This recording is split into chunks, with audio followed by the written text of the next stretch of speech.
Alright, back for another beer review, and today I'll be reviewing yet another beer from Brujos Brewing, and they are out of Portland, Oregon, and this is their Hostia.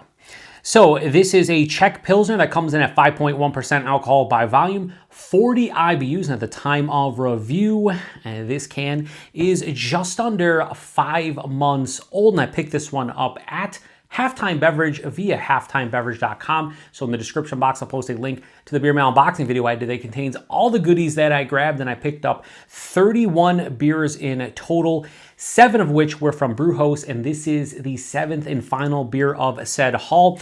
Included in those 7 beers were 5 hop forward beers and 2 lagers. The last beer that I reviewed was the other lager. It was a Munich-style Dunkel lager. Really good. Outside of a little bit of a brewing fault, it had like a slight tartness. It didn't ruin the experience, but I could definitely tell it wasn't supposed to be there. Still a pretty damn good beer, so I'm hoping this one is a little bit better than that one. It is a Czech Pilsner, and they do say both on Instagram and on tap that they're using 100% Czech Saaz and Saaz Cryo hops. They're also pseudo decocting this as far as the brewing process is concerned, and naturally carbonated. So yeah, anyway, I'm here for it. Let's crack it open, get it into the mug, and see what this one's all about. Oh, it was spewing out a little bit? No, it is. I thought it was going to spew out a little bit. It looked like it wanted to come out a little bit quicker.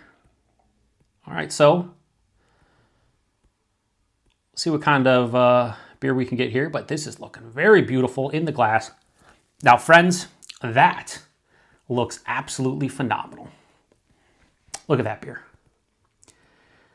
I may have not poured a better looking lager in quite a hot minute.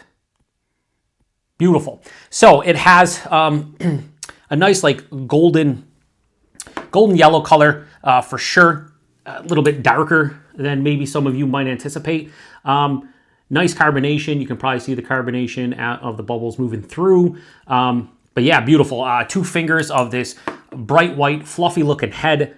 Just exactly how I want this beer to look if we're talking about a Czech-style Pilsner. Let's get a nose.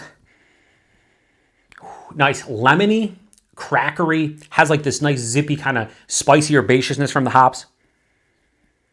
Yeah, you can smell that, the Saaz is definitely doing its job. A little bit of a white pear. Touch of lemongrass. Yeah, it has this nice floral, spicy herbaceousness. You could say like basil, thyme. Almost has like a rye kind of spiciness to it. Slight sulfuric kind of a vibe to this one because the fact that it is a lager. Yeah, I mean, it's just under 5 months old, so a little bit older and maybe not as vibrant in the nose as I was anticipating, but all of the notes pretty much that need to be here are here. Yeah, it just smells like I want to crush it, and we're going to. Cheers, everybody.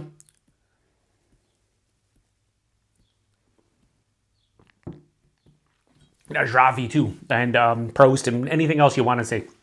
I just always say cheers because I'm American. It's an American beer reviewing channel, but I try to always say cheers in the proper language. Sometimes it doesn't work. Now, zdraví is appropriate though because this is tasty. This is better, I think, than their Munich-style Dunkel. I apologize because this is less of a review and me of just hammering this back. Buying this one medium, 4.5%, even though it's 5.1. I should have just said 4.5% and said nothing, but I don't know why I said 4.5%.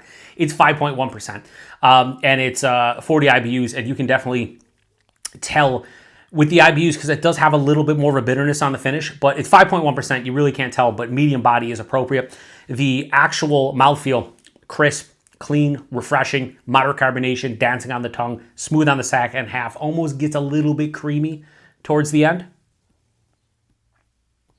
I was almost going into macho, and I was like, oh yeah, a little bit creamy at the end, yeah. Man, I just want to drink this.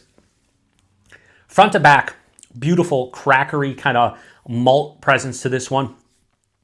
Enough to let you know this is a lager. It's a lower ABV lager, but bold enough to actually be flavorful from the malt character in a beer like this. I'd say up front it has a little bit like that lemony kind of like, almost like a, I don't want to say like a lemon floor cleaner, but it has more of like a lemon essence at the forefront. There's a touch of like a nondescript citrus fruit outside of a lemon. As it passes through, we get lemongrass, white pear, touch of like a red apple skin. And then on the second half of the palate is where there's a I said basil earlier, but just to say a nondescript herbaceousness with a nice spicy floral kind of sensation from the hops as well. Firmly dry with a mild to moderate bitterness, more approaching moderate, almost gets to moderate. Does have a little bit of a residual bitterness. And considering it's Brujos, and this is, you know, they say Czech Pilsner, it's a Czech-style Pilsner. They're trying to do the Czech Pilsner proper. This one, kind of, I won't say it reminds me more of a German style, but I've always said to myself anyway, from the American brewed ones I've had and also the authentic German and Czech brewed ones, I feel like German Pilsners have a little bit more of like a dry, bitter finish than Czech. Not that Czech-style Pilsners can't be dry and bitter. I'm just saying German ones, for me, have been a little bit more dry and bitter. This one leans a little bit more towards that side of the fence, but regardless, it's really nice. Yeah, this is great. This is great. Just under 5 months old. I'm actually, I don't want to say shocked, but I'm impressed because this has delivered on what I was hoping it would deliver on, and that's a very tasty, highly enjoyable Czech-style Pilsner from Brujos, who's known for their hop-forward beers. They have done this one justice. Definitely better than that Munich-style Dunkel lager, even though I probably like Munich-style Dunkels better than Czech Pilsners as a whole, because I like darker lagers, whether it's ambers or straight-up dark lagers. But this is really nice. So kudos to Brujos on just brewing a fantastic beer. 5.1%, you can't tell. Very well balanced. Like I said, maybe leans a little bit more dry and bitter than actually, you know, sweet. And I do like that underlying like sulfuric kind of, you can taste the fermentation. Shout out to Kyle over at No Hype Beer Reviews, good friend of mine, fellow beer tuber. He will say that when he drinks a lager. You can taste the fermentation. You can a little bit with this one, especially like midway through the palate, maybe like 3/4 of the way through the palate.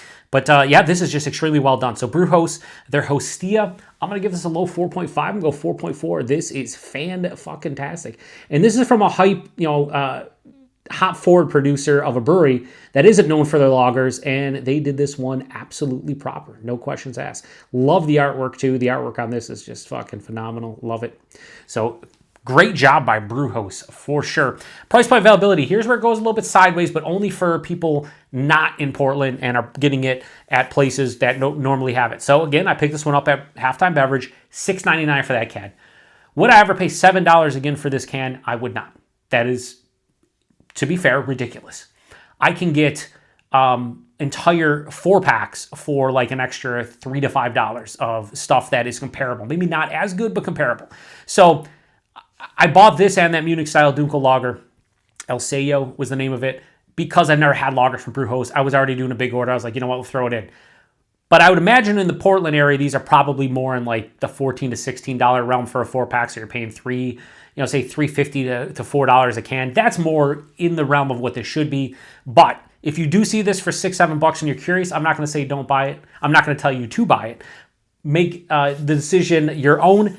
But I did to try it once. But if they had this on the website again, even though it's as delicious as it is, $7 for a can of this is pretty insane.